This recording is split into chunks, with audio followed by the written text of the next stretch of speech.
Hi students, मैं धीरज sir स्वागत करता हूं आपको अपने इस यूट्यूब चैनल पर।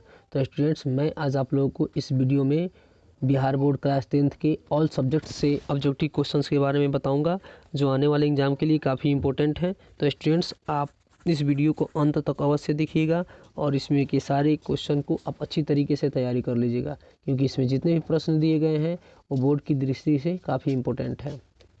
तो आइए प्रश्न की ओर बढ़ा जाए। पहला प्रश्न है, बिस्मिल्लाह खां का संबंध है। बिस्मिल्लाह खां का संबंध है, तो इसका राइट आंसर होगा शहनाई से। बिस्मिल्लाह खान का संबंध शहनाई से है। दूसरा प्रश्न है, संपूर्ण क्रांति का उद्देश्य क्या था। संपूर्ण क्रांति का उद्देश्य क्या था, तो इसका राइट आंसर होगा निर्वाचित सरकार को बदलना। संपूर्ण क्रांति का उद्देश्य निर्वाचित सरकार को बदलना था। 3 नंबर प्रश्न है, आय और उपभोग के बीच का अंतर क्या कहलाता है। आय और उपभोग के बीच का अंतर क्या कहलाता है, तो इसका राइट आंसर होगा बचत।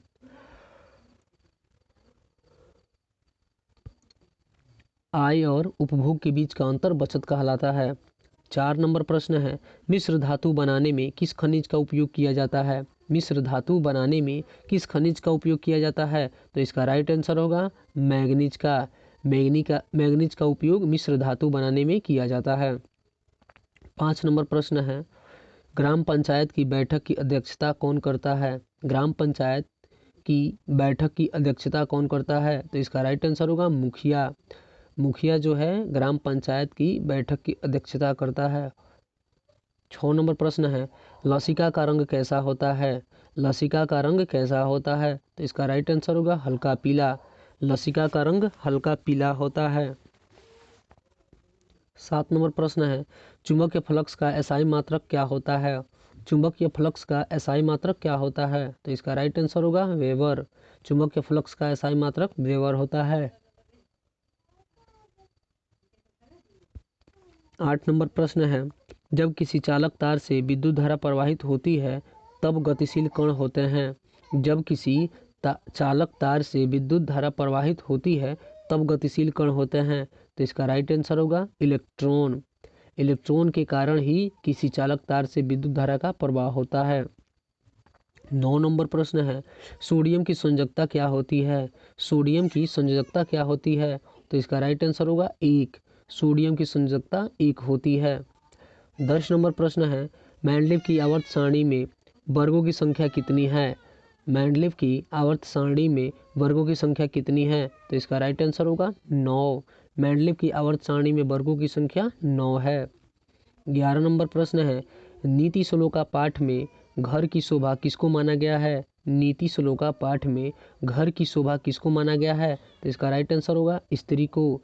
स्त्री को नीति श्लोका पाठ में घर की शोभा माना गया है। 12 नंबर प्रश्न है, महात्मा गांधी सेतु किस नदी पर अवस्थित है। महात्मा गांधी सेतु किस नदी पर अवस्थित है, तो इसका राइट आंसर होगा गंगा नदी। महात्मा गांधी सेतु जो है वह गंगा नदी पर अवस्थित है। 13 नंबर प्रश्न है, उत्तम शांति क्या है। उत्तम शांति क्या है, तो इसका राइट आंसर होगा क्षमा। क्षमा जो है वह उत्तम शांति है। 14 नंबर प्रश्न है, मिथिलेश कुमारी मिश्र किस काल की लेखिका मानी जाती है। मिथिलेश कुमारी मिश्र किस काल की लेखिका मानी जाती है, तो इसका राइट आंसर होगा वर्तमान काल।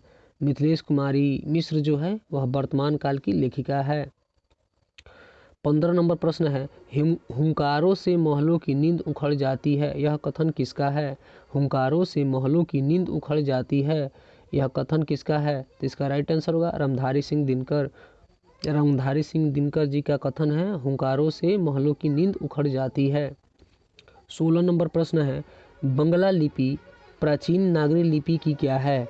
बंगला लिपि प्राचीन नागरी लिपि की क्या है, तो इसका राइट आंसर होगा बहन। बंगला लिपि जो है वह प्राचीन नागरी लिपि की बहन है। 17 नंबर प्रश्न है, लखनऊ घराने का वंशज और 7वीं पीढ़ी के कलाकार कौन है। लखनऊ घराने का वंशज और 7वीं पीढ़ी के कलाकार कौन है, तो इसका राइट आंसर होगा पंडित बिरजू महाराज। पंडित बिरजू महाराज जी जो है वह लखनऊ घराने का वंशज और 7वीं पीढ़ी के कलाकार है। 17 नंबर प्रश्न है, अधिकतर धातुओं के ऑक्साइड होते हैं।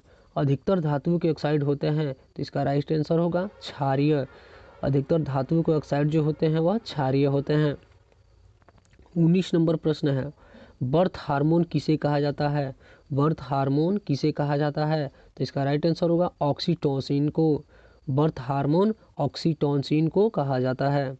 20 नंबर प्रश्न है, क्रमाकुंचन गति कहाँ पाई जाती है? क्रमाकुंचन गति कहाँ पाई जाती है? तो इसका राइट आंसर होगा ग्रास नली में। क्रमाकुंचन गति ग्रास नली में पाई जाती है। 21 नंबर प्रश्न है, मूत्र का पीला रंग किस वर्णक के कारण होता है? मूत्र का पीला रंग किस वर्णक के कारण होता है? तो इसका राइट आंसर होगा यूरोक्रोम। मूत्र का पीला रंग यूरोक्रोम के कारण होता है। 22 नंबर प्रश्न है, परागकोश में क्या पाए जाते हैं? परागकोश में क्या पाए जाते हैं? तो इसका राइट आंसर होगा परागकण। परागकोश में परागकण पाए जाते हैं। 23 नंबर प्रश्न है, साइमन कमीशन भारत कब आया था? साइमन कमीशन भारत कब आया था? तो इसका राइट आंसर होगा 1928। साइमन कमीशन भारत 1928 में आया था। 24 नंबर प्रश्न है, आर्थिक मंदी का सबसे बुरा प्रभाव किस देश पर पड़ा? आर्थिक मंदी का सबसे बुरा प्रभाव किस देश पर पड़ा? तो इसका राइट आंसर होगा अमेरिका। आर्थिक मंदी का सबसे बुरा प्रभाव अमेरिका को पड़ा। 25 नंबर प्रश्न है, कोरबा खनन क्षेत्र किस राज्य में है? कोरबा खनन क्षेत्र किस राज्य में है? तो इसका राइट आंसर होगा छत्तीसगढ़। कोरबा खनन क्षेत्र छत्तीसगढ़ राज्य में स्थित है। 26 नंबर प्रश्न है, राष्ट्रीय उपभोक्ता हेल्पलाइन नंबर क्या है? राष्ट्रीय उपभोक्ता हेल्पलाइन नंबर क्या है? तो इसका राइट आंसर होगा 1800111400 1800111400 राष्ट्रीय उपभोक्ता हेल्पलाइन नंबर है। 27 नंबर प्रश्न है, अमूल किस कंपनी की उदाहरण है? अमूल किस कंपनी का उदाहरण है? तो इसका राइट आंसर होगा सहकारी। अमूल सहकारी कंपनी का उदाहरण है। 28 नंबर प्रश्न है, किस देश में एकदलीय व्यवस्था है? किस देश में एकदलीय व्यवस्था है? तो इसका राइट आंसर होगा चीन। चीन में एकदलीय व्यवस्था है। 29 नंबर प्रश्न है, डेबिट कार्ड किस प्रकार की मुद्रा है? डेबिट कार्ड किस प्रकार की मुद्रा है? तो इसका राइट आंसर होगा प्लास्टिक। डेबिट कार्ड प्लास्टिक की मुद्रा है। और लास्ट प्रश्न है, एक रेशेदार फसल का उदाहरण दीजिए। एक रेशेदार फसल का उदाहरण दीजिए। तो इसका राइट आंसर होगा कपास। एक रेशेदार फसल का उदाहरण कपास है। तो स्टूडेंट्स, आशा करता हूँ कि आज का यह वीडियो आपको अच्छी लगेगी। तो स्टूडेंट्स, वीडियो देखने के लिए धन्यवाद।